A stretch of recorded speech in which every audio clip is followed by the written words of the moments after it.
A and B adopted their nephew. They filed an action for revocation of the adoption on May 1, 1998, on the ground that their nephew neglected them.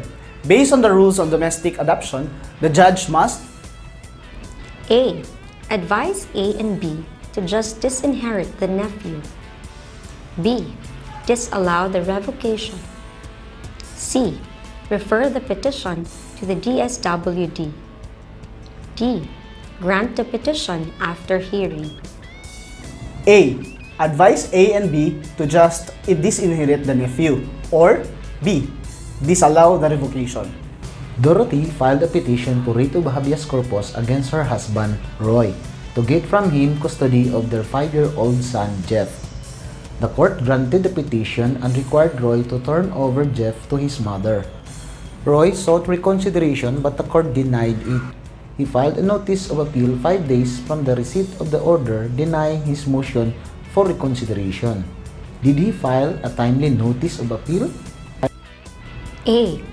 No, since he filed it more than 2 days after receipt of the decision granting the petition. B. No, since he filed it more than 2 days after receipt of the order denying his motion for reconsideration. C. Yes, since he filed it within 15 days from receipt of the denial of his motion for reconsideration. D. Yes, since he filed it within 7 days from receipt of the denial of his motion for reconsideration. No, since he filed it more than 2 days after receipt of the order denying his motion for reconsideration. C. A convict was able to get favorable results of a post-conviction DNA testing, showing that C could not have committed the crime. To gain freedom, C may A. File a petition for writ of habeas corpus before the court of origin. B. Apply for full pardon. C. File a motion to annul judgment of conviction on the ground of fraud. D. File a motion for new trial under Rule 121. file a petition for writ of habeas corpus before the court of origin. Hercules was walking near a police station when a police officer signaled for him to approach. As soon as Hercules came near, the police officer frisked him, but the latter found no contraband. The police officer told Hercules to get inside the police station. Inside the police station, Hercules asked the police officer, "Sir, may problema po ba?" Instead of replying, the police officer locked up Hercules inside the police station jail.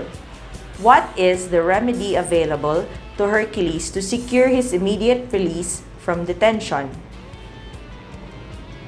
The remedy available to Hercules is to file a petition for habeas corpus questioning the illegality of his warrantless arrest. The writ of habeas corpus shall extend to all cases of illegal confinement or detention by which any person is deprived of his liberty. Marinela is a junior officer of the Armed Forces of the Philippines who claims to have personally witnessed the malversation of funds given by the U.S. authorities in connection with the Balikatan exercises. Marinela alleges that as a result of her expose, there are operatives within the military who are out to kill her. She files a petition for the issuance of a writ of amparo against, among others, the Chief of Staff, but without alleging that the latter ordered that she be killed. Attorney Daro, counsel for the Chief of Staff, moves for the dismissal of the petition for failure to allege that his client issued any order to kill or harm Marinela. Rule on Attorney Daro's motion. The motion to dismiss must be denied on the ground that it is a prohibited pleading under Section 11A of the Rule on the Writ of Amparo. Moreover, said rule does not require the petition, therefore, to allege a complete detail of the actual or threatened violation of the victim's rights. It is sufficient that there be an allegation of real threat against petitioner's life, liberty, and/or security. What is the direct correlation between a criminal action and a petition for writ of amparo, both arising from the same state of facts. A. When the criminal action is filed after the amparo petition, the latter shall be dismissed. B. The proceeding in an amparo petition is criminal in nature. C. No separate criminal action may be instituted after an amparo petition is filed. D. When the criminal action is filed after the amparo petition, the latter shall be consolidated with the first. When the criminal action is filed after the amparo petition, the latter shall be consolidated with the first. Under the rules on the writ of amparo, interim relief orders may be issued by the court except A. Production order. B. Witness protection order. C. Hold departure order. D. Temporary protection order. all departure order. Alex filed a petition for writ of amparo against Melba relative to his daughter Tony's involuntary disappearance. Alex said that Melba was Tony's employer, who days before Tony disappeared, threatened to get rid of her at all costs. On the other hand, Melba countered that she had nothing to do with Tony's disappearance and that she took steps to ascertain Tony's whereabouts. What is the quantum of evidence required to establish the parties' respective claims? A. For Alex, probable cause. For Melba, substantial evidence. B. For Alex, preponderance of evidence. For Melba, substantial evidence. C. For Alex, proof beyond reasonable doubt. For Melba, ordinary diligence. D. For both, substantial evidence. For both parties, substantial evidence is required. A. Zenith, the cashier of Temptation Investments Inc., with principal offices in Cebu City, is equally hated and loved by her co-employees because she extends cash advances or vales to her colleagues whom she likes. One morning, A. Zenith discovers an anonymous letter inserted under the door of her office, threatening to kill her. A. Zenith promptly reports the matter to her superior Joshua, who thereupon conducts an internal investigation to verify the said threat. Claiming that the threat is real, Temptation Inc. opts to transfer A. Zenith to Palawan office, a move she resists in view of the company's refusal to disclose the results of its investigation.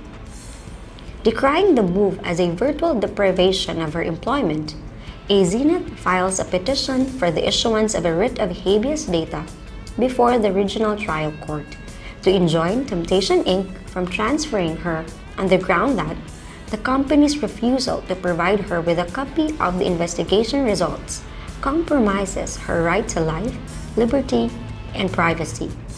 Resolve the petition. A. Zenith's petition for the issuance of writ of habeas data must be dismissed, as there is no showing that her right to privacy in life, liberty, or security is violated or threatened by the unlawful act or omission. Neither was the company shown to be engaged in the gathering, collecting, or storing of data or information regarding the person, family, home, and correspondence of the aggrieved party.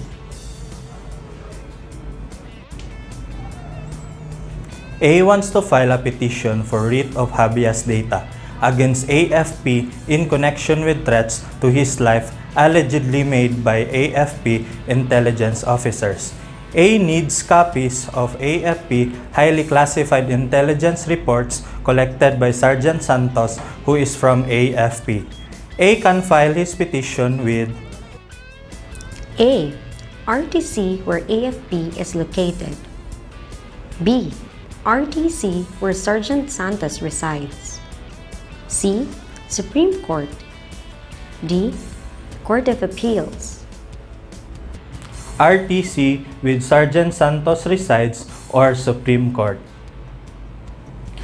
The municipality of Danao, Cebu was a quiet and peaceful town until a group of miners from Denmark visited the area and discovered that it was rich in nickel. In partnership with the municipal mayor, the Danish miners had to flatten 10 hectares of forest land by cutting all the trees before starting their mining operations. The local DNR, together with the Samahan Laban sa Sumisira ng Kalikasan, filed a petition for writ of kalikasan against the municipal mayor and the Danish miners in the RTC of Cebu. Is the petition within the jurisdiction of the RTC of Cebu? No, the petition for a writ of kalikasan is not within the jurisdiction of RTC of Cebu.